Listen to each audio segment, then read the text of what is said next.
All right, and welcome back to Chalk Talk. Had a couple weeks off for the holiday season, some other things going on, but I want to welcome everybody back tonight. Hope everyone had a Merry Christmas. Bear with me as I get through this thing that I'm going through as well, but we waiting for our co-host Eric, and we'll get to talking. And got some news to add here in just a minute, so here we go.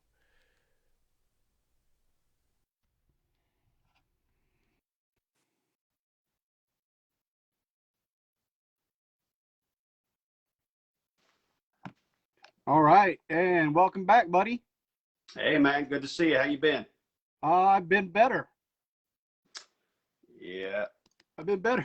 In fact, we're going to be Sorry to talking hear. tonight about some of the stuff that I'm just getting over. So, uh, well, I guess before we start tonight, the news just in for the folks that are watching and haven't heard.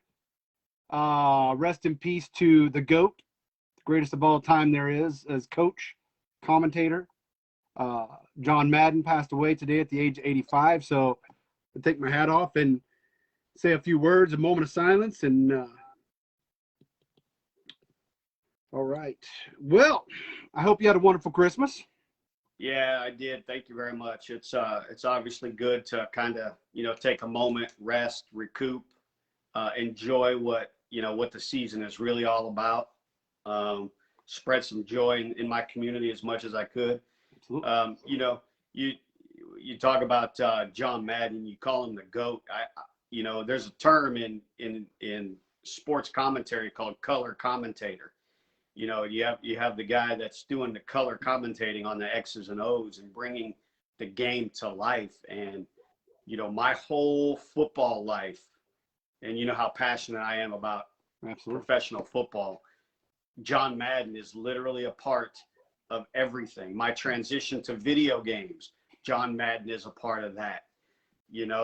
Just his commentary. It's when Tom Landry died, that was very sad for me. Absolutely. John Madden is that next sad moment in the NFL for me. Yeah, that definitely. I mean, just from the show. I mean, not only having the show about the All Madden this past weekend Oh, to the news and just heartbreaking. And you're right. I mean, that's probably majority of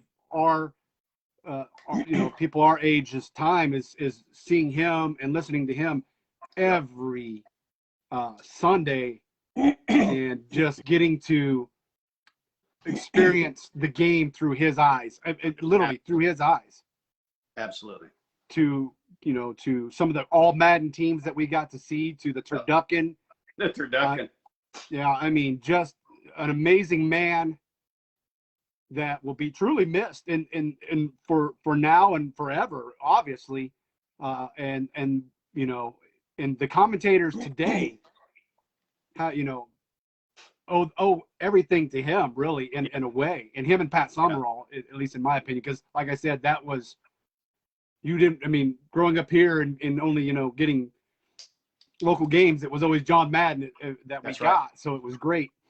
Yeah, definitely will be missed. Man, it's just 85 years old, so my prayers to the family and dealing with this in a rough time. But thank you, John Madden, for everything that you brought us to the sport of professional football. Yeah, 100%. Well. Okay, we missed or at least one episode from the last time, dealing with some stuff, and I'm almost over it, I promise. So hopefully the next show we do, I will be sitting in as bad as I am. Bad. But and I'll get all the numbers for the last couple of weeks. But I have one question, and we'll talk about some of the other stuff. But this question we brought up numerous times this season, and this happened on Thursday night again. One play in particular cost a team, in my opinion, a win. And that is the referees, a non-call against the Packers with the Browns driving for that winning score. What do you think about that? Yeah, and the refs not being consistent has been your number one argument all year long. If you're going to call it every time all year. And the refs are given increasing leniency to review things. They're even giving coaches timeouts back, like we saw in the last night's game between the Dolphins and the Saints. Yep. And so they're not consistent, and they are. I don't care what Colin Cowherd says. He's a fantastic football analyst. I give him a ton of respect. But I heard him say just today that refs have never in the history of ever changed the outcome of games. They've not changed the Super Bowl contenders. They've not changed the conferences. They've never done it in the history of ever.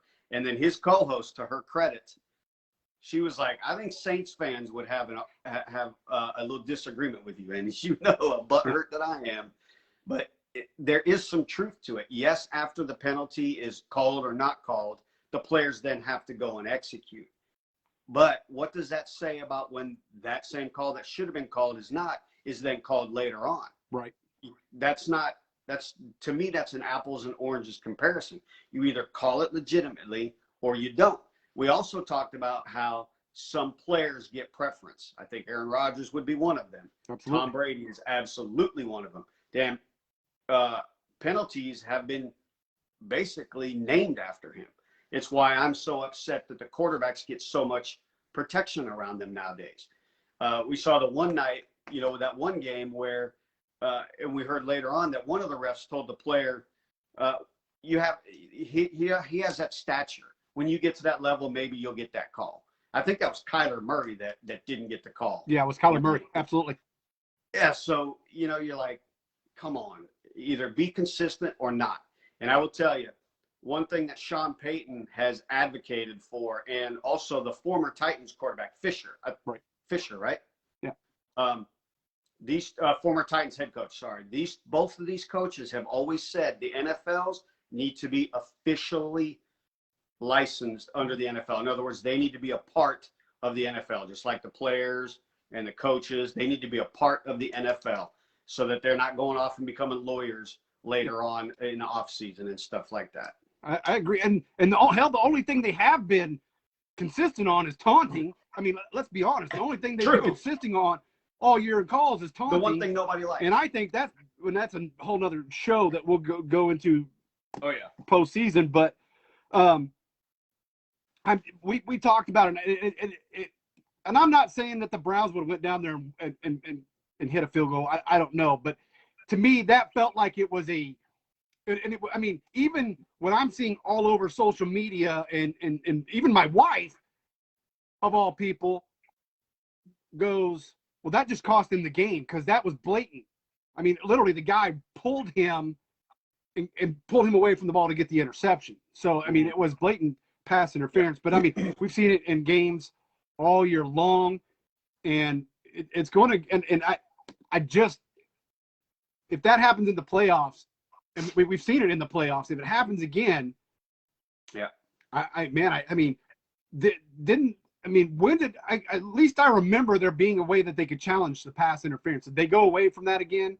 Yeah. So the league implemented the rule after the Saints were cheated out of their Super Bowl appearance against the Patriots. And that's one time that I think everybody can agree that was blatant pass interference. The player knew it.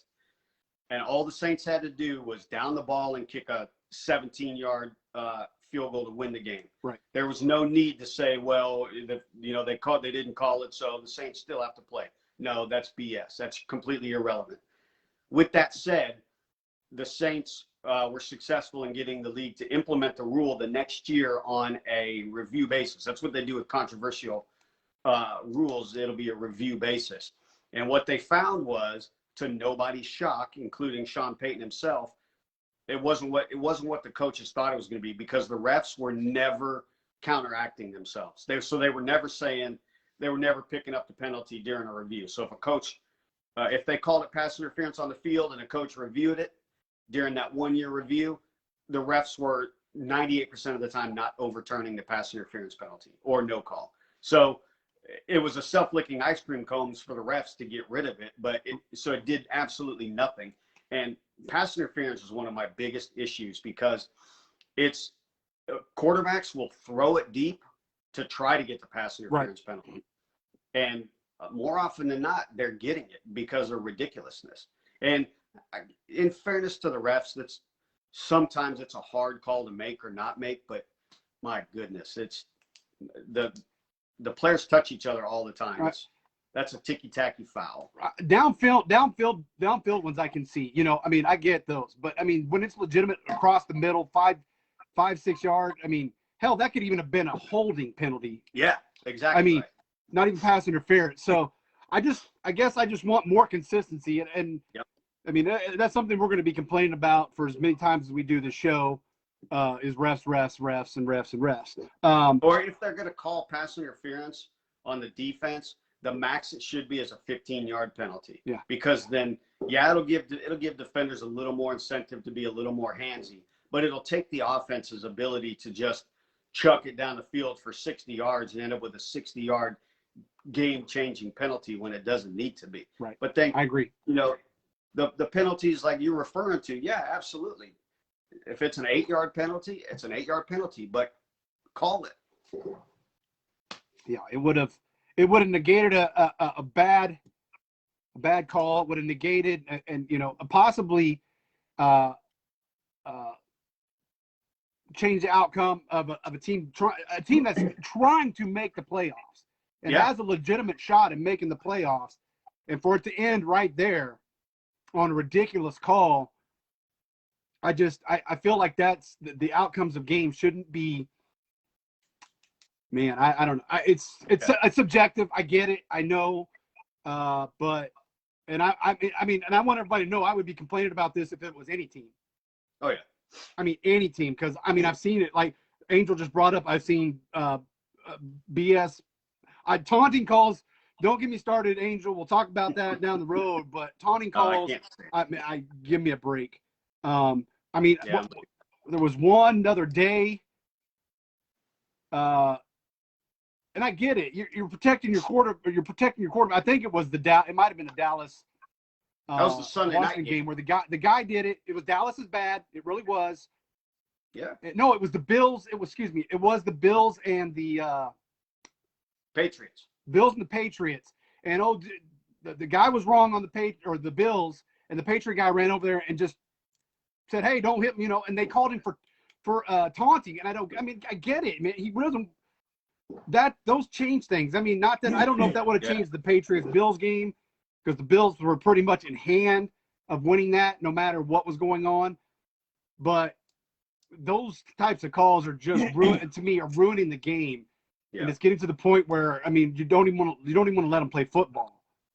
But that's why I don't think we're arguing about the one call. We're arguing more about the consistency, because you're right. That penalty would probably not have affected the outcome of a Bills Patriots game. But you take a game that's like 17-10, and a team is driving, and this taunting call gets called, and it's really a ridiculous call, and then all of a sudden it takes the wind out of their sails because you go from a 1st and 10 to now a 1st and 25. It's ridiculous. And exactly. All right. Well, enough about the refs. I don't want to harp on them because I'm sure we'll have more shows to harp on them. Yep. You read my mind. You sent me a message today. You read my mind. So first, we'll start off with: did the commissioner go back on his word? Yeah. Changing there. So you're talking about the forfeiting games versus, exactly. And I think, yes, to answer your question, I think absolutely. The league did go back on its word. But they've been, like, just pretty much every organization on planet Earth has been wrong in their protocols, in their handling. You're just not going to win as an organization. But once you make a decision, stick to it. The bad thing is the first team that would have been affected by that would have been the Browns against it was the Steelers, right? Last weekend. Was it the Steelers? No, I it can't was remember. it was the Gosh. I can't, But it was the Browns would have been the first team to suffer. It was Browns Raiders. Yes, thank you, Raiders. So the Browns would have been the first team to suffer until they moved that game. They decided to move that game to Tuesday night or Monday afternoon, one of the two. Monday Anyway, afternoon. So, if the Browns would have had to forfeit, then that would have made the whole AFC North really just kind of up in the air, because then you look at what happened this past weekend where 3 teams had at least a dozen COVID cases, the Saints being one of them, had over 20 out. Yeah. Saints had 20 players out last night being on the COVID list. They very well can't do that. So their messaging, their whole protocol has just been completely off. They started at 10 days quarantine, then they moved it down to 5, and they started once one person tested positive, then everybody that was in the room with them had to test. Well, with this current variant, obviously everybody's popping positive. And so now, even though the new rules don't 5-day quarantine, and they're not testing everybody now that is asymptomatic, they are no longer testing them, which was finally the smart thing to do, because these are the healthiest people on the planet. Right. These people are not passing it if they're asymptomatic, so why test them? And so it's not going to catch up until the next week, which is next week's games. But guess who's out now? Well, Carson Wentz just popped positive. Yeah. He's unvaccinated. Not only is he going to miss this game, but he's potentially on the hook for the next game too. Yep. And they are not out of even the number 2 seed. The AFC, we'll talk about in a minute, is super competitive right now. Indianapolis has been crushing it. Losing Carson Wentz is a very, very big deal. I mean, I'm going to start it off. I mean, I don't know if it's fair. I don't know if I would have made teams play. I mean, you made the Browns play Monday. I mean, it's not much difference, is it really, than Sunday going to Thursday? But Monday to a Thursday game, I feel like it was completely unfair. Yeah. And again, I'm not saying this because it's the Browns. It was unfair for but the Browns were the ones that did play on a Thursday night. So, if that would have been the Raiders, I would have been up. It would have been unfair for the Raiders. It was unfair, sort of, kind of, for Washington, because Washington had to play on Tuesday night. I believe it was Tuesday night. The Eagles and the Washington played Tuesday night, and then turn around and play again on Sunday. So. Yeah. And I think my biggest problem with this is, and maybe it's just me, but if they're asymptomatic and they're testing on Monday and the game's on Sunday, that's you don't have to put them in COVID protocol. I mean, at least with this new thing the CDC dropped down. So the question is they're not. No, I shouldn't say the question, but they're never telling us, are they sick? They're just saying they tested positive. That's right. But we're not getting, they're not showing any symptoms. That would have changed the whole outcome of certain games. I mean, Let's be fair. Yes, Dallas just ran up 56 points on a Washington team that had a lot of COVID-related. That's right. But if they were not sick, would that have changed? Or not, I shouldn't say. If they were asymptomatic, let's get into it. If they're asymptomatic, should it have mattered, and should they have let them play? Because I mean, I know we just got today. Literally, I think the CDC just changed it either to yesterday or today. I can't remember exact time. But to sit there and go, all right, I know this sucks for the Browns. I know this sucks for the because I believe some of the other teams were in those playoffs. And I get it. They don't want to ruin the playoff chances. I get it. I understand that. But here's where I'm going to go against the Browns. If you're following protocol that the commissioner stated at the beginning of the season, if you have to cancel games due to COVID-related issues, you forfeit. Forfeit. That's right. Forfeit. Now, just as much as I harped on them being called out for a bad call by the refs, I'm going to harp on them again. I don't know. Personally, I don't think there should be any protocols anyways. That's a dash opinion. Yep. Doesn't reflect on anything else other in this world. It's a dash opinion, and I think the protocol, unless you are literally showing your fever, 103 fever, and you've got all the symptoms, if you're asymptomatic, you're not passing it on. Well, I can't say that. I'll get all the. There are plenty of studies that said asymptomatic people are not passing it. Yeah. So not to upset anybody about this COVID. This is just one man's personal opinion. Yep.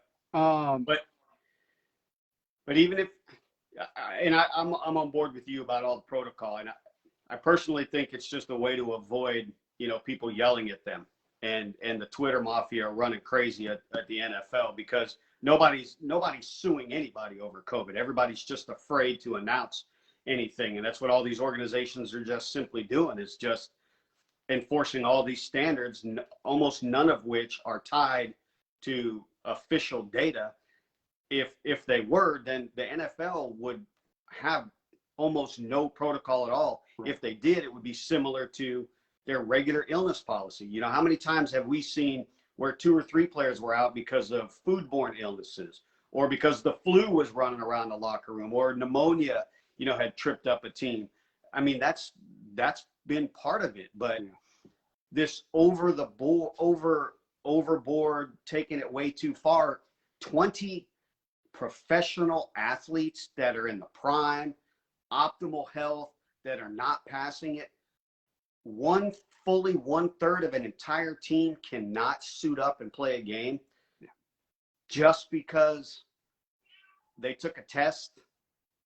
To me, it defies common sense and is just further a part of this insanity that we've been living in for a year and a half, where we're just not grasping common sense. Just like you said, if you're sick, stay home. If you start showing symptoms, call yourself out. But because everybody has to be tested based off of a policy, dudes who are completely healthy are now out of the game. Yeah. It just blows me away. Marcus brings up it's about money. Okay, I get, but why make a blanket statement at the beginning of the season saying you are going to forfeit games? Mm-hmm. You're going to forfeit games if you break protocol, but then all of a sudden, now that possibly the Green Bay Packers might be affected by it. That's right. Yeah, I think he's totally right. I think it is about money, and I think when the NFL, it's about money now because these, it's the profitable teams, and they've got to put them in the spotlight. They've got to play them. They've got to put fans in the stands. There are playoff implications this time of year. But when the NFL first announced all these rules at the beginning of the year, I think we were dealing with the Delta variant. And, so they were seeing that, and they were like, we have to come down with harsh rules to show that we are managing the problem and to show that we are responsible and that we are following, guidelines. Well, then it comes down to the time of year when it all matters. And all of these NFL all these team leaders, these organizational leaders for these teams, probably going back to the NFL and are like, don't you motherfucking dare cancel my game. Because we will have a sold out stadium because we have playoff implications on the line. So I 100% agree. I think it's about money, but you just made your commissioner. I mean, we all feel the same about him anyways. I think, Angel, you just nailed it. Yes, you are correct. He is dumb, and he's not good for the NFL. That's my opinion. I'm sure a lot of us feel the same way. Yeah, I agree. I hope with this new system and next year, maybe it changes a lot of things, or maybe even this time next year, we're not dealing. I mean, we can only hope. But I mean, it's affecting we're seeing, bowl games, people are pulling out of bowl games. Yeah. And we don't even, but they're not even telling us that they're sick. They just said they just got 20 people. Yeah. I don't know. I hate to see that because, I'm sure 15 people had the flu one year and they played. I can almost. That's what I'm saying. I can almost bet it. Yeah, and no, exactly. people, Before you jump on me saying I'm comparing it to the flu, I am not. I just said people have played sick. Yep, sick. Is what I'm saying. All right. Who the hell wants to win the AFC? Hey, we were bashing on the AFC earlier, but I got to tell you, only one AFC team has clinched the playoffs so far. Only one. The NFL, there's only two. Or the NFC, there's only two games. There's only two teams, two playoff positions open. You're right. The AFC, I mean, it seems to me everybody wants in. We all want to join the party. They are just beating the snot out of each other. I love it. I love it. I love it. That is, and I brought up. We're going to bring up a question about it here in a minute because I messaged you on this one. But I love seeing that. I love, man, Dolphins 7 in a row. Not to pick on your Saints there, but 7 in a row. Yeah. And to go, I mean, man, to charge up into that 7th spot, and then look at the Eagles. We almost counted the Eagles out. Yeah. A couple of weeks ago, we're up like, nah, they're done. But man, the Eagles, the Niners still in there. As Angel, I know you're watching, and I know you love the Niners, but I can't get behind Jimmy G. I just can't. I'll root for the Niners if Jimmy G leaves. But well, the Steelers. Hey, technically the Steelers aren't even out of it, Marcus. So, I mean, mathematically, they're still. They could still win the division. Yeah, they can still win the division because Baltimore obviously does not want to win that division now. Yeah. Obviously. Yeah. So don't count. And remember, he hasn't had a losing season in Pittsburgh that I can remember. When was the last time he even had a losing season? Yeah. Yeah, I don't know. I never count the Steelers out. No. I never do. Even no matter how bad they're doing close to the end, until they are officially eliminated, like there's no chance. To me, the Steelers always got a shot. You don't ever count the Pittsburgh Steelers out. And that AFC North is just nuts. The leadership has changed hands a couple of times this year. Who wants it? Right now, the Bengals are top dog. They're kicking butt. But, the Browns can still win the division. None of those 4 teams have even clinched the playoff berth. And obviously the division is up for grabs by all 4 teams. It's crazy, but it's exciting. Like I said, man, I love watching these Titans, and I'm talking about the Titan team. I'm talking about all these juggernauts that we want to see in the playoffs. I love seeing them slug it out and to get into that. And that's what I want. And that's going to bring me to this question. Is it time for a possible realignment of NFL football? Yeah, I would say yes, but if the NFL is going to do it, they just need to go with what they originally wanted to do. The last time they realigned was 2003, and that's the Seahawks, who I still kind of consider an AFC team. It still blows my mind, but Seahawks moved over to the NFC to even things out, and they did try to geographically align, but you still have the culture in the AFC South. What? I don't, that's still, I still see that. And I still question it. They have gotten better, the NFC South, that's legit. But there's a lot of talk about, teams traveling all the way to the West Coast and playing games really way too early. That's one of the examples I've heard for realignment.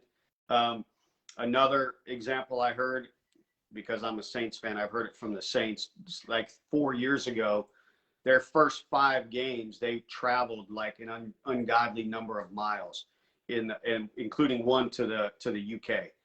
So, in their first 5 games, and 2 of those were division opponents, and it led them to traveling, extra more than they should have, kind of thing.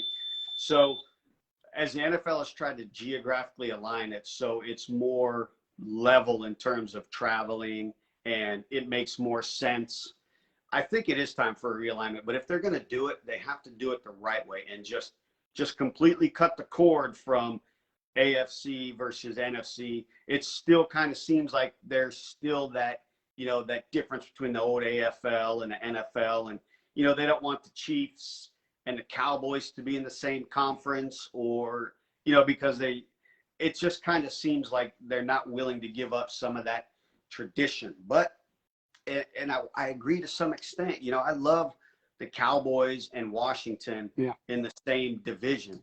That's what I grew up on as a kid when I grew up as a young Cowboy fan.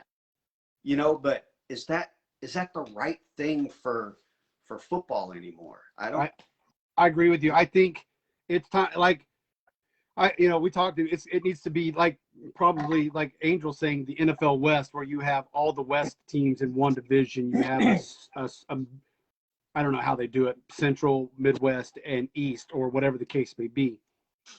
Or do you have 6 to 8 different regions where you have, I don't know, 7 teams, 8 teams in the division, where you have like a Kansas City, a Dallas, a Saints, Denver, so on and so forth in that division. The reason, because I see the AFC being so, and I see it in basketball too, where one conference is just more competitive than the other. You got one conference you got one team running away with it, and all the other conference. And I'm starting to see that where, and I want the NFC to, because I'm a Dallas Cowboys fan, obviously, and I want the NFC to represent. But I this year I've enjoyed watching the AFC be so competitive with each other. Yeah. And I feel like the NFC is not that competitive anymore. I don't. You got Brady and you got Rodgers, and they pretty much kind of run the gambit. You'll get Dallas, and you'll get the Eagles, or you'll get Washington, and then you'll get, the Saints, and then you'll get maybe Atlanta. But you always have some of the, and I want to see. I think if there was a realignment, Brady wouldn't be as lucky in some of those games. No, you're right. Yep. And he wouldn't be as dominant. I mean, that's just what I see from the last couple of things. But I would like to see, you got Seattle, San Francisco, the Chargers, the Raiders, all those on a West Coast. You have all those in a division, and then you get, maybe a Midwest or something like that. But that's what I'd like to see. I think it would be, and it has been 20 years. Yeah, 2021 years that they've done a realignment. And I think it's time for an overhaul. I think, as much as I'd hate to say it, the Cowboys and the Washington is a great rivalry, but it's a little bit overlapped now. It's a little bit lopsided in certain aspects, where Dallas has heated rivalries with New Orleans and other division teams that are more close than they are with their own division. Angel asks, what's going on with the Rams owner asking for other owners to pay his taxes to St. Louis? I haven't seen that in a while. Is there an update to that? I haven't seen an update on that one, but I will definitely check into that. Yeah, St. Louis has been asking to get paid back, and I think it revolved around Los Angeles not staying in St. Louis because they wouldn't get subsidized by the NFL, and that's why they moved to LA, because LA would, but yet St. Louis is still like, you owe us some money. Yeah. So the Rams are maybe trying to be like, you guys need to hook a brother up. Yeah, we definitely need to look into that. I'll look into that and get back to you. That is a good question. That is a good question. All right. We know the Chiefs, Titans pretty much wrapped up 1-2 for AFC. Who would the Packers rather face? And I'm dealing with this upon Aaron Rodgers' foot, his toe. We're talking about how well he's going to be back there. Who would the Packers rather face coming out of that? The Cowboys or the Bucks? Are you talking about during an NFC Championship game? Yeah, during NFC Championship. Assuming the Packers and those teams get there, who would they rather face? Well, yeah, to me, it's definitely the Tampa Bay Buccaneers. Number one, that front four for the Cowboys, when everybody is healthy and playing, is just elite. They're fast, they're strong, and defensive coordinator Dan Quinn likes pressure. Yeah.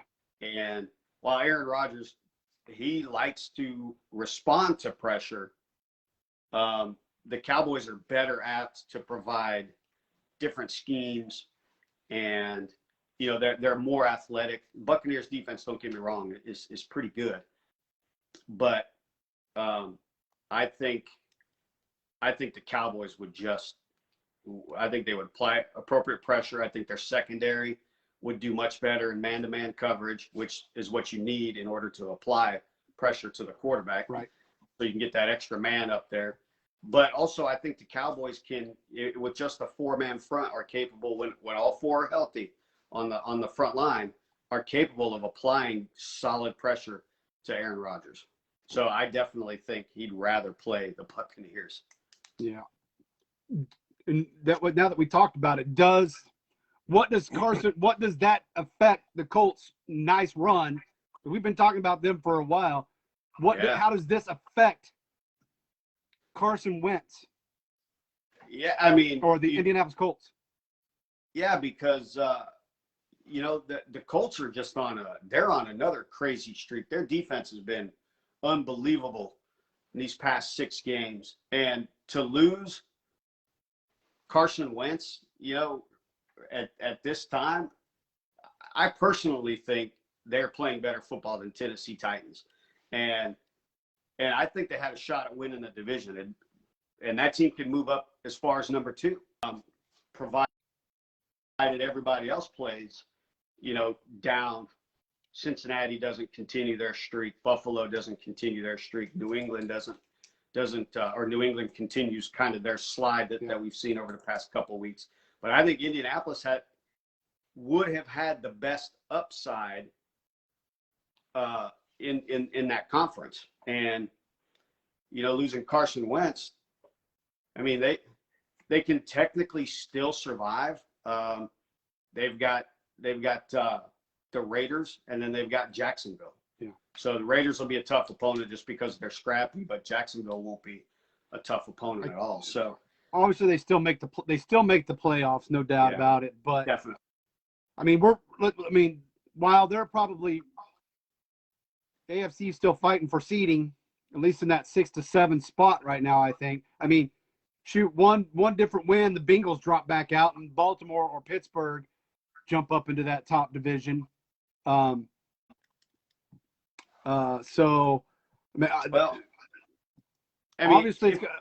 for the NFC, it's going to come down to. I think it's set for the top 4. I really do. I think it's Packers, Cowboys, Rams, and Bucks. Obviously, because I don't see. I mean, maybe Cowboys have the most to lose with the Cards and the Eagles coming up. I think they have the most to lose. But the Rams, Bucks, I think it's pretty safe for them. If Cowboys win out, Rams win out, and Bucks win out, Cowboys hold the tiebreaker due to most NFC wins. Yep. If they drop down, it's the Cowboys, the Bucks move up due to head-to-head. So I kind of feel like the NFC set, except for that 7 spot. I think unless something drastic happens to the Niners. Well, Jimmy Garoppolo is probably out the rest of the regular season with the fracture and the torn ligament in his throwing hand, and I don't know what confidence Coach Shanahan has in Trey Lance, and I know you're not a Jimmy G fan, but the stats when he's in the game, he's backing it up. 49ers are a much better football team, win percentage, than when he's not in the game. So it doesn't bode well for them. And as a matter of fact, if you look at the football playoff index, San Francisco currently has a 78% shot of getting in, and Philadelphia has a 65% shot. And then the next team after that has a shot is New Orleans with 33%. And that's just because, their strength of schedule is the weakest among all the remaining teams in the hunt. So while I agree with you, I think those top 4 are pretty set. I think the one team that stands to lose some spots would be Dallas, because they're playing some tougher opponents. Yep. But the way they're playing right now, also they're finally starting to show up and play the way they were at the beginning of the year. So I'm trying not to be a homer. I don't want them to. 56-14. I don't want Dallas fans to get a full sense of security either. I don't know if that was a fluke. Yeah. I don't. Again. So they still have the number 1 scoring offense in the NFL. Yeah. And they still have the number 7 scoring defense in the NFL, in terms of keeping teams down. So their overall performance is still high. They've had some hiccups and they haven't played to the best of their potential these past couple of weeks. They put a stomping on a team that is struggling, but you'll definitely know in these next couple of weeks whether they're. We'll know next. We'll see, because Philadelphia's become a lot better run team. And they're going to bring it. And they're going to bring that run team. And I'm not saying Jalen Hurts is going to throw the ball deep like he did against the Giants. He may. Yeah. But the Giants didn't put any pressure on him all day long. So, again, but Dallas, as it sits right now, plays the Eagles 3 times. How does that bode? If this is just any team, how does playing a team 3 times a year bode for any team?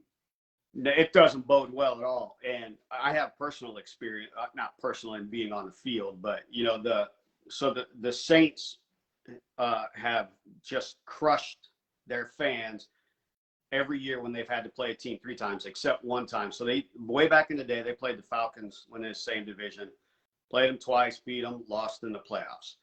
A couple years ago, Drew Brees' last year. So actually last year, yeah. they beat Tampa both times, and they beat the brakes off them the second time, 38-3. That was a crazy game. And then they got to the playoffs, just wasn't having it. Yeah. Only one other time that the Saints were successful, and that's when they played the Panthers a couple years ago in the playoffs and beat them in the wild card round. So that's never a good omen. And I personally get more scared if my team beats them twice in a regular season, yeah. and then comes into the playoff game. That's bad juju, if you ask me. We all know what playoff football.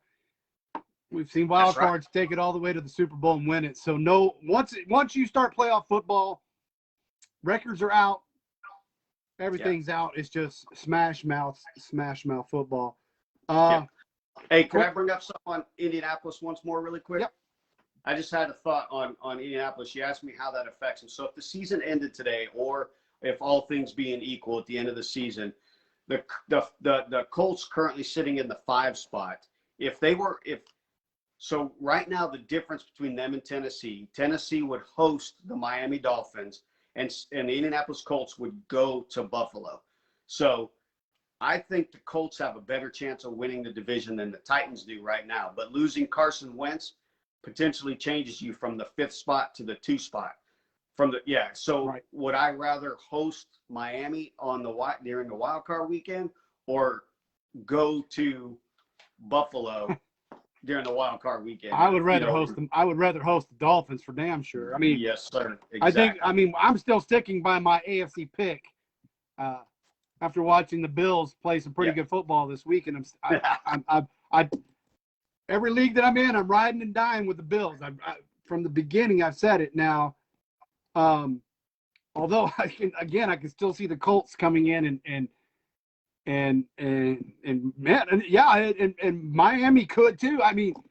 7 in a row. It's not unheard of. We've seen a lot of teams win a lot of games, but for Miami, for the team that we thought that they were, to the team we knew who they could be, is finally showing up. Right. That's a scary thought, and they are scary. And again, we've said it for the last 4 or 5 weeks now. We don't want to play the Dolphins. We don't want to play the Colts. Yep. So it's just like I said. Once we get to the playoffs, you might as well no records count. Yep. Nothing. That's right. And it doesn't matter where you play, because playoff football is totally different. Everybody's 0-0. Yeah, we had a question earlier. I think the question was asked, who do we think the NFC Defensive Player of the Year will be. Yeah, who is NFC Defensive? So we're not talking rookie, right? Not rookie. Because to me, Michael Parsons clearly has Rookie of the Year. Yeah. Overall Defensive Player of the Year. You know, I really like what Granderson is doing in Cleveland. I'm sorry, Trey Hendrickson. Sorry, not Granderson. Trey Hendrickson. What he's doing in Cleveland is phenomenal. You know, how do you best Myles Garrett in sacks? I don't know how you do that, but he's having a phenomenal year. And Trayvon Diggs, you know, 11 picks, tying Everson Walls. You know, Everson Walls. I remember him when I was he was fella, you know. God, that's who we all. That's when you were playing backyard football. That's who you were. Was Everson Walls. Walls, Michael Downs. Come on, you know these names are. But you know, Trayvon Diggs is. We've been talking about him all year long. He's definitely in the running also. My only problem with Diggs right now is he's given up, and I know the majority of the yards that he's given up is 50-50 balls, and he's either been close to interception or he just missed it, and I get that. But he's given up almost 800 yards after the fact. I think that hurts me. I mean, if I was – and this is coming from a Dallas fan. So, yeah, 900 plus, yeah. Diggs has given up. So, man, I don't know if they're – I like Myles Garrett. I just don't. I mean, overall NFL Defensive Player of the Year. I don't know about NFC, AFC just yet. I mean, well, there you go. I mean, maybe Diggs could win NFC, or hell, Parsons could even win NFC Defensive Player of the Year and Rookie of the Year and NFL. I mean, he could win them all, but I don't know about that. But it's hard to give up on Myles Garrett right now as one of the tops, because his sack record is just – I mean, I know we're all high on Parsons, and he's a rookie. But like he said in his interview, he's like, you compare me to LT is like, I've got to get like 110 more sacks before we can even start talking about that. Right. So, man, I don't know. I don't know. I would probably give overall Defensive Player of the Year right now to Myles Garrett. That's just me. Well, he just needs one more sack to reach TJ Watt. TJ Watt's currently the sack leader with 15 there in Pittsburgh, and he's been out for he's got broken rib, he's been out for a couple weeks. So he could, you know, I don't know what his status is, but Myles Garrett is definitely up there. Yeah, I know Watt did not look good against the Chiefs the other day. TJ Watt. Yeah. I don't know if he looked good at all. He looks winded. Yeah, I know there's a rib problem, so there's a lot of good defensive players this year, though, man, and there's a lot of good names. Yeah, and you know that's exactly why games are not going how we originally thought they would, right? We would figure these teams would be blowing people out. Yeah. The Chiefs would go in and blow everybody out. Tom Brady would go blow everybody out, but you know, these defenses they're figuring out creative ways and maximizing their potential. Also, offensive injuries have really been, you know, I think we'll look back on this season as a year for offensive star power being injured as a factor also. Oh, yeah. You know, if you were to look right now at the defensive MVP candidates, you'd be looking every position, you know, linebacker, defensive end, defensive tackle, cornerback. You know, that's just that there's so many potentials because they're all superstars, and defenses are scheming and they're figuring out these offenses. So, yeah, well, offensive production is high. Defense is they're punching people in the mouth this year. Good. Dude, like I said, that's why I love watching the AFC this year. It's been right. I mean, that's what's made these shows so much fun to talk about. Is we're not going, all right, well, it's another blowout by this team, and to sit there and we're at week 16 and 17, and we're talking about who the hell wants in the playoffs. That's a fun thing to say. That is a absolute fun thing to talk about. We've only got one team that's clinched the playoffs. Yeah, when you know who the playoff teams are in week 10, it's pretty bad. Yeah.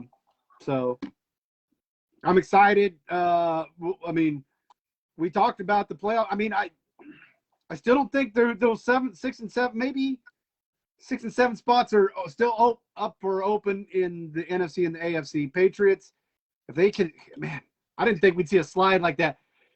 Yeah. Didn't think we'd see a slide like that. So Mac Jones is not looking good right now. And what a week 2. I mean, what a 2 weeks makes, or 3 weeks of that team. So yeah. It's almost like that windy game in Buffalo really just kind of took the mojo out of him, because, obviously 3 passes. I mean, that was the game plan, and that was smart, but it seemed like that just took the wind out of his sail. It gave him a little bit of clipped wings, if you will. Right. Exactly. All right. Well, season's looking good. We've got a lot of games this week that still, I mean, a lot of playoff potential. So we're not. Nobody can really sit anybody. Maybe the Packers, I don't know. Maybe the Chiefs, I don't know. If I'm the Cowboys, I don't sit. No, there's only one team that gets the bye week, and teams need rest. So no, nobody's sitting this week.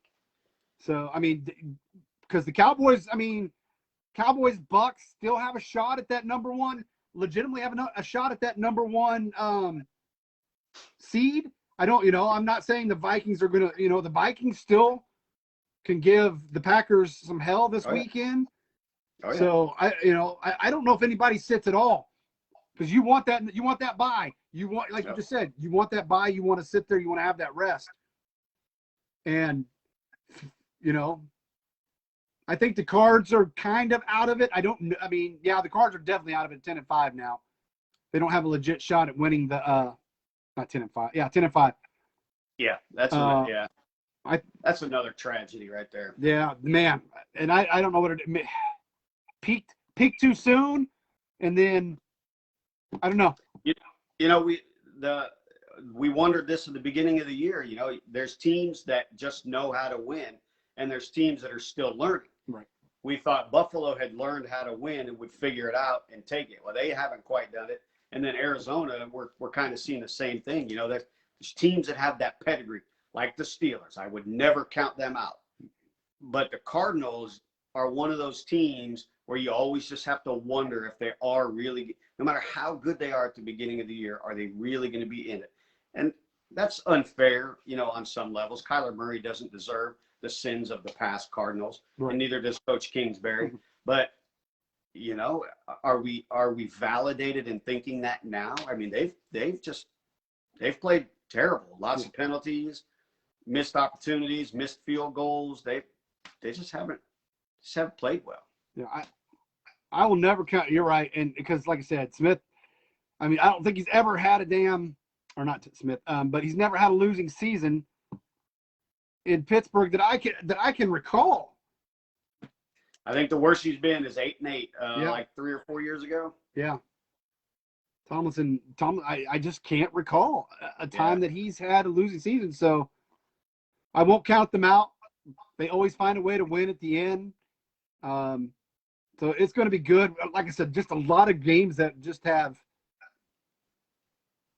you got to win. If you want to get in the playoffs, you got to win this game. Like I said, with the Cowboys playing the Cards, Cowboys got to win. The Browns, the Steelers, just like we talked about, they're fighting for their damn life. Right. So I love it. And that's what I want. That's what I want at the end of the day. I want to see those Browns Steelers duking it out till the very end of the season for, yes, we made it. Now I'm going to go smash mouth the Chiefs, sir, or smash mouth the Titans, because I want to keep going on. Yes, sir. So we're going to talk about the games. I will have the records updated for next week. I got behind due to some things this week, so I'll have us updated next week, I promise. Okay. So first game up, Rams versus Ravens. Yeah, I think the Rams win this game. The Josh Johnson, new quarterback of the Ravens, surprised me this weekend. He played very, very well. But the staple of the Ravens historically has been the defense and the running game, and they, to me, don't really have either one.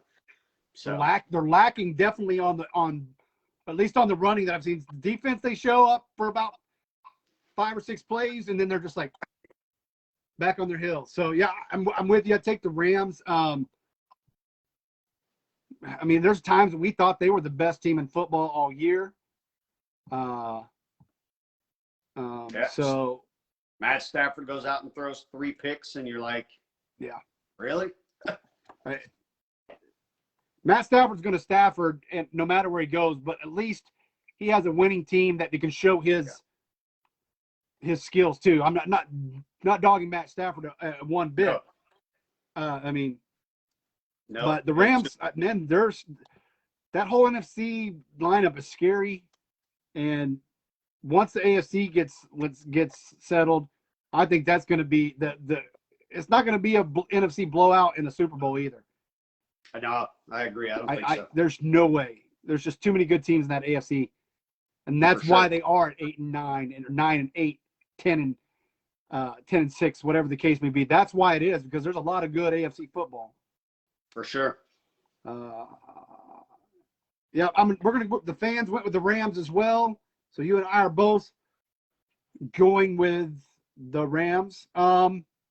Falcons versus Bills. Falcons still not technically out mathematically. My nemesis. So the only way they get in is if they win this game, but I just don't think they. I don't think they got one. Yeah. Falcons have to win out, and they play Buffalo and then they play the Saints, and so to me the Falcons, for all intents and purposes, are eliminated. But I think the Bills will put the nail in the coffin. Bills, obviously, we know are fighting. They're fighting for the number 2 seed. Yep. Then they potentially, I doubt it, but the number 1 seed. So Bills are fighting for at least home field through the divisional round. I mean, 1 through 3. That's why I said we know in the NFC that top 4 is pretty much set. Yeah. I don't know about the AFC right now. I just don't know. I mean, that thing could flip-flop 3 times between now and the start of the playoffs. So I'm taking the Bills, ride or die. I'm a Josh Allen fan. I'm going to admit it. I like watching that kid play, and if sometimes you have to have a leading rusher be your quarterback and do the shimmy and shake and pick up that first down. So kudos to him. I like his attitude. I mean, I don't get that cocky. I mean, of course, every quarterback's gonna be cocky, but I don't get that over exuberant cockiness from him. He wants to win. He's a competitor for sure. So I'm with you. I'm with the Bills. This one again. We just talked about it, and this is one of those games that is where these flip flops could happen. Bengals riding high. The Chiefs, I don't know. They pulled off some great wins since all their start, but does the magic end this weekend? So this game is at Arrowhead, right? It's in Cincinnati. It is in Cincinnati. Now look, Joe Burrow threw for 525 yards. I can't remember the last time an NFL quarterback threw for over 500 yards, much less a Cincinnati quarterback. And, I like what the Bengals are doing, and I like that they weren't apologizing for, a 52-yard pass towards the end. I like that. You go for the win, you take it. So I like what the Bengals are developing. But listen, to me, there's no better team in the NFL right now than the Kansas City Chiefs other than the Green Bay Packers. Yeah. And it's not just, because the offense is not, this is the first time in several years we're not talking about Patrick Mahomes being an MVP candidate. And so the offense has not been the main reason. The defense has been the main reason why this team has turned it around. Yeah. And I think they're just going to continue. And I think the Chiefs, it'll be close, I think, but I think the Chiefs win, even if it's in Cincinnati. I am going against the grain here. You and the fans taking the Chiefs. I am taking the Bengals. Not that I have, again, it's nothing against the Chiefs. They are, just like you said, they're a fantastic football team turned around like we knew that they should be. I just like watching. I just think Joe Burrow's got it, and I think they're going to. I think they want it more. I mean, I think they want it more. So I think I'm gonna take the Bengals. They looked really good. Joe Mixon looked good. Smith looked good. Burrow Yeah. looked good. Man, I'm going to take the Bengals and probably going to bite my tongue later, but I'm taking them. Here's again, some of these matchups are just so fantastic because a lot is on the line. We got the Dolphins at the Titans. Dolphins riding a 7-game win streak. Titans clinging to that second seed just by the skin of their Tannehill teeth. Yeah, I think I'm taking the Titans. This team just knows how to win this year. They're doing it in weird, different kind of ways. And they had no business beating the 49ers last weekend other than, some things in the second half. They just found a way. They just found a way to do it. And so I think the Titans find a way to get it done again. And that's why I don't want you MVP voters looking over Tannehill. Oh. Does he have – he's probably at plus 3,000 to win it. I get it. Sure. But to do it without Derrick Henry, to win and be that number 2 seed without Derrick Henry. That's Yeah, you're absolutely right. You got to, if anything, somebody's got to look at starting to pay him a little more money. Yeah. But also, I think you got to look to Coach Mike Vrabel as a potential Coach of the Year candidate. Absolutely. I just, this is somebody at the beginning of the year, Tannehill never even was crossed our lips. No. Never. No. But to see him, and I'm not saying he's end all be all of the but he's doing it, and he's doing it in style without Derrick Henry, and I like it. So I'm with you. I'm taking the Titans. I think the Dolphins luck runs out. As much as I don't want it to, I just think it does. Titans are probably just a little bit better team. Plus, it's in Tennessee. Hard to win there. Hard to win in Tennessee. All right, Raiders at the Colts. Raiders are fighting for that spot as well. Yeah, and then, Carson Wentz going down. Geez, it's tough. But you know what? Coach Reich he's a solid coach. His team comes prepared. I put him in the Mike Tomlin category. His teams come prepared, and he's got one of the leading MVP candidates, not named Tom Brady or Aaron Rodgers, in Jonathan Taylor at the running back spot. Absolutely. So I think the Colts still win this game. I just don't think the Raiders have enough to overcome the loss of Carson Wentz. Yeah, I'm with you. I'm taking the Colts. I've been on them for like we said, the last 4 or 5 weeks. I've been riding them pretty good, so I like them. I'm going to take the Colts. I think the Raiders come to a screeching halt this weekend, and they're done. Yeah. For the Raiders to play the way they have, though, with all the controversy and all that they've been wrapped up in, kudos to Las Vegas. Kudos to that team, and I rarely say that about the Raiders. Completely but kudos agree. for sticking it out and playing. Carr, you played a really good season. So I just think that it's there. You got my screeching halt there with the Carr and all right now. The pun. All right, I'm done with my dad jokes for the day. Broncos versus Chargers. Chargers. What in the world happened there this weekend? Yeah, that was a must-win game. It's just one, frankly, that they overlooked, and you got to put the Chargers in the same category as the Cardinals. Does this team know how to win? Yeah, clearly not after letting the Texans, who had just as many people out with COVID than any of the other teams. So, that you had replacement players playing against a really solid team, and they got waxed. And it makes, these are those games that just make me question what the Chargers are doing. Total talent. And I think they win this game ultimately, but I'm taking the Chargers, but I don't know how far they definitely want that spot back that they lost. They want that spot back. So yeah, I'm taking the Chargers. Fans took the Broncos. And not a bad pick by the fans at all. I won't be surprised at all if the Broncos win. Yeah, I would not the way the Chargers have been playing. Exactly. That's a good pick by the fans on that one. Panthers at the Saints. Saints must win. Yeah, to me, the Saints are going to win this game. And you talked about, kudos to Las Vegas, and I got to give just as much credit. Even Saints are my team, so I'm not going to, full disclosure, but just got to give complete credit to this franchise also.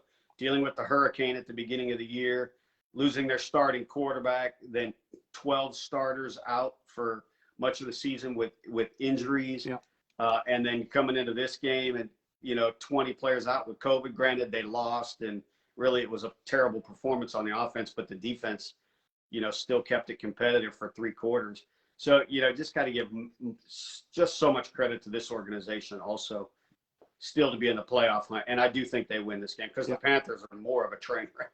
Yeah, Panthers are a wreck. I don't think they hold it together. I'm with you. The Saints have a lot more riding than the Panthers do. I think the Panthers are just going to try to figure out what's going on. Yep. They need to decide on a quarterback, and as much as everybody thought that Cam Newton was going to come back and save him, it was never. When McCaffrey is not playing for you, and you can't open that play action pass, you're going to lose. It's nothing about the quarterback, because it is all about McCaffrey. And I'm going to say that right here, right now. McCaffrey's going to make a routine quarterback look really good. Yeah, that's what I was going to say. They need to find that offensive philosophy that, you're right, goes around Christian McCaffrey. But I don't think it was any reason to fire offensive coordinator Joe Lombardi off of 1 year just because the offense wasn't performing. Yeah, you lost the reason why you win games. The number one reason why you win games. You lost them for the year. I'm with you, Saints, and I want the Saints to win out. I really do. I want the Saints in there. I want another. Yeah, me too. I want another Saints-Cowboys matchup. I just like watching them play football. I do. I like watching them play football, and it's like I said, that's one of the best rivalries in a long time for the Cowboys outside of division.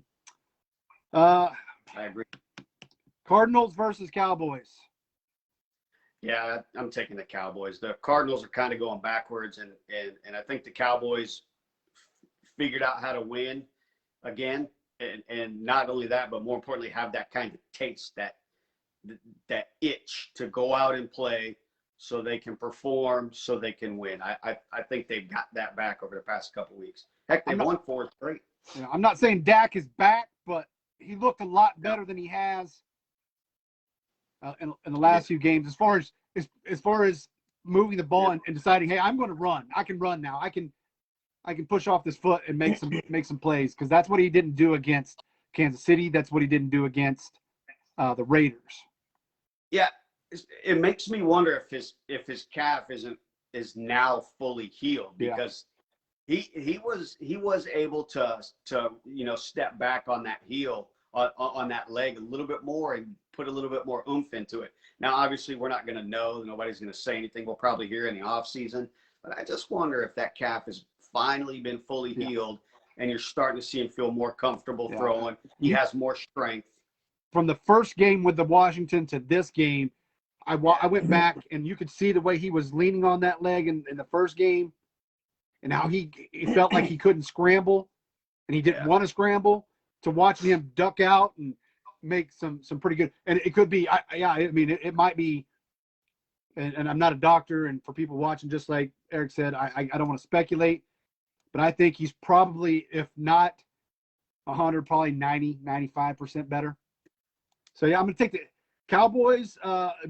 Much love to Kyler Murray. I love you, buddy. Boomer Sooner. But I got to go with my Cowboys. But I do like watching Kyler Murray win. I do like watching him be successful. And just like we talked about with Coach as well, I love watching him be successful. So this is an interesting matchup, because I've been back and forth on this one coming up. This is Sunday Night Football. Vikings at Packers. I've been back and forth because for some reason something tells me they want to rest his COVID foot, if that's what we're calling it. I saw that earlier in one of the mentions. Which is funny, by the way. I don't know if they want to rest him or if they. I mean, that's why I talked about resting him and specifically that team. I didn't talk about anybody else but him. If they rest him, do the Vikings even have a chance? Or if they don't rest him, excuse me. Yeah, the Vikings still definitely have a chance. I think the Vikings beat them earlier in the year, a couple weeks ago, 3 weeks ago or something. Yeah, they definitely still have a chance. But with Aaron Rodgers, it's really hard to beat that guy. And Coach Matt LaFleur is probably one of the best coaches in the NFL and just knows how to win games. Now, if Aaron Rodgers is out, I think Minnesota wins. But I don't see the Packers being able to afford to rest Rodgers, especially since he's been playing the past couple of weeks on it, even though it was healing. And in this last game, it got stepped on. And Myles Garrett stepped on his toe. It did not look good after that for him. No. He looked bad. I would say he looked un-Rodgers-esque after that happened. So that's what I was wondering. That's why I said if they rest him, I was curious. He even admitted in the post-game interview that he had a setback. Yeah. And he said it hurts really bad. It definitely had a setback, but he's played on it, you know, and as much as, whatever you feel about Aaron Rodgers, he's a gamer. So I think he shows up, and I think the Packers win. Yeah, I got the Packers too. I just don't. I know that again, like the Saints, the Vikings, the Saints,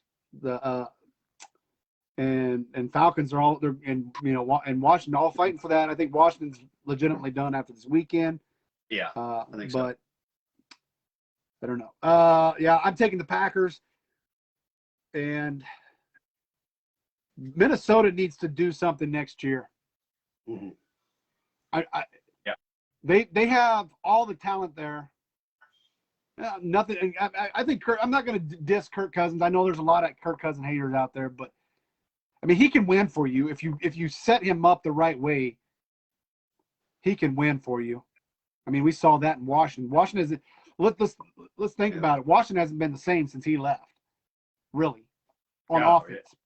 Yeah, they absolutely haven't. And their top 5 offense right now. He's the Kirk Cousins has quietly had his best career year, and he's the 5th rated passer in the NFL.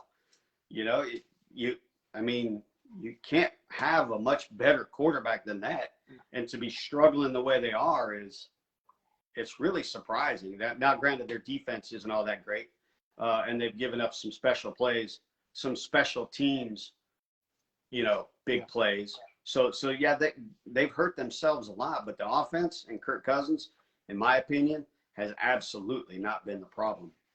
Yeah, Coach Zimmer probably weeks ago. Because they're doing what they haven't done in years past, and that's losing close games. Usually when we're talking close games for the Vikings, it's them winning and not losing. So I do believe it is on the defensive side, but and I like the Vikings. I like to see them play really good. So it's just they need, like I said, they need to do something on that defensive side because they are just not the same team. It's hard not to talk about playoffs and the Vikings not already be in there. Totally agree. Yep. And not already be in and us talking about the Vikings. So, all right, Monday night matchup. Dun, dun, dun, dun. As much as I hate to say it, the Steelers are reeling. The Browns are reeling. I don't know. It's in Pittsburgh. Yeah. This is one of those ones where I have a gut feeling, but I also have a probability feeling, and so I don't know which one to go with, and I usually default with the home team, and I don't know if I'm more right or if I'm more wrong, but I just can't. The Steelers are a team that knows how to win when they need to. The Browns are a team that have not learned how to win when they need to, except for playoffs last year when they really manhandled the Steelers. That's the one game I think but I think Pittsburgh wins this game.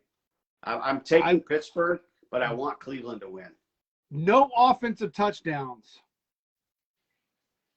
in the first half for 5 games. Yeah, I know. That changes. That changes this game. I don't know.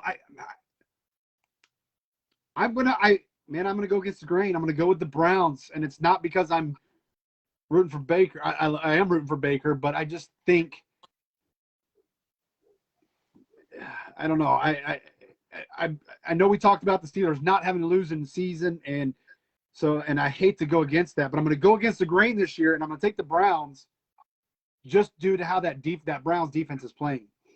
Yeah, I mean, you look how they took care of. I mean, the defense is what kept the Browns in the game against the Packers this weekend.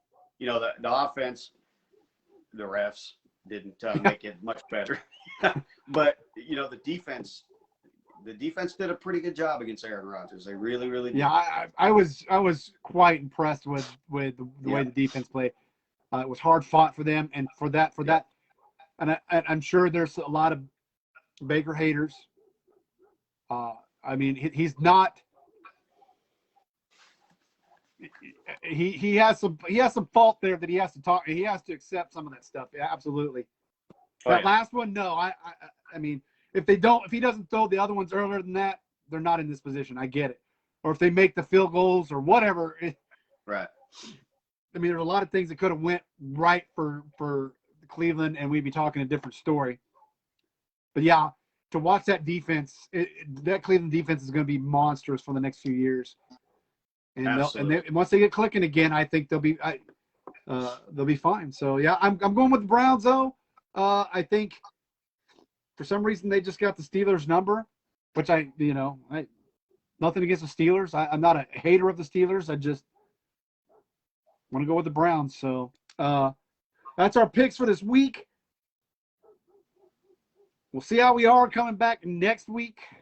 Yes, sir. We got 1 week left before playoffs. And then, man, these next few shows as we get into the play, this is going to be some fun stuff. It is. It's a beautiful time. Yeah. The fact that we get to talk about this well into almost March of actual football than last off-season stuff, but I'm loving where we're going with it. Looks good. Anything you got to say or what you're looking for next week or this week, I should say? Yeah. So, you know, the coaching carousel is starting to pick up steam. So I'm looking at these coaches that I see on the cusp. Mike Zimmer in Minnesota, Pete Carroll in Seattle. It'd be a surprise if he was gone, but still looking at him. Vic Fangio in Denver. You know, these are quarterbacks that are probably maybe on the hot seat. I'm just looking to see how their teams perform for their coaches, and if we are leaning towards that, because, you know, the interview process has now officially begun. It started yesterday.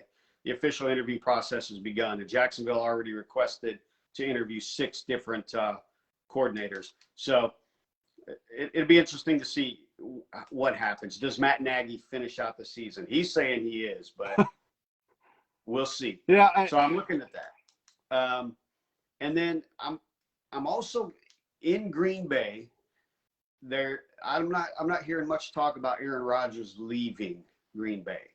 So I'm wondering if we start to hear rumblings about Jared Love leaving Green Bay. Yeah. And Aaron Rodgers getting a contract extension. Yeah. I think he played it smart this year at the beginning of the year, and I think he got what he wanted. I think he sure did. Yep. And he flat out told the organization, you're gonna guess what you're gonna miss out when you bring in this young kid to replace me. Guess what you're not gonna have. And I think he gave him a big fat middle finger, and it paid off well for him. I mean, let's be honest. We know why they brought in Rodgers when Favre was leaving. We know. Yeah. Love is not a Rodgers. Nope. Not at all. So absolutely not. Yeah, So I'm with you, man. Nagy will finish just to finish. I mean, it's 2 games. If they do, I mean, you could just easily fire him tomorrow, and I wouldn't be upset. But I think they'll just hold on to him because that's because they want me upset. I think is what they want. Yeah. Coach out there, you're right. Jacksonville's already got 7, or you said 6? Yeah, 6 different coordinators. I know that Quinn is one of them. Yep, and so is Allen. Yeah, or so is Kellen Moore. I mean. Yep. So, man, I I guess what I'm main thing I'm looking for again is I want to see those AFC teams again this week beat each other up to get that spot. Do it. I want to. I mean, I want to see that Chiefs Bengals game has got my eye, and I really want to see how that takes off. And the Vikings Packers has got my attention. Obviously Cowboys Cardinals, but Browns and Steelers got my attention a lot too. So those are the games I'm really focusing on because those have a lot more playoff implications.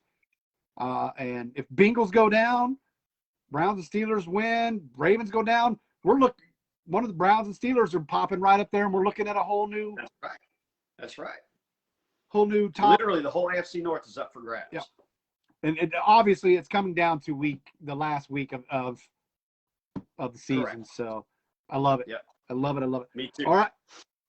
Well, thanks for coming out tonight, buddy. Appreciate it. Thanks for staying with me, man. Rough week. I'll get back to normal next week.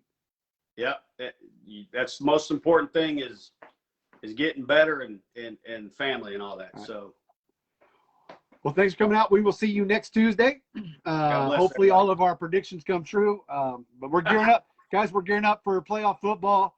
Right. These shows are only going to get better. So we will see you next week. Thanks for coming out. Bring your popcorn. Have a good night. God bless. God bless. God bless.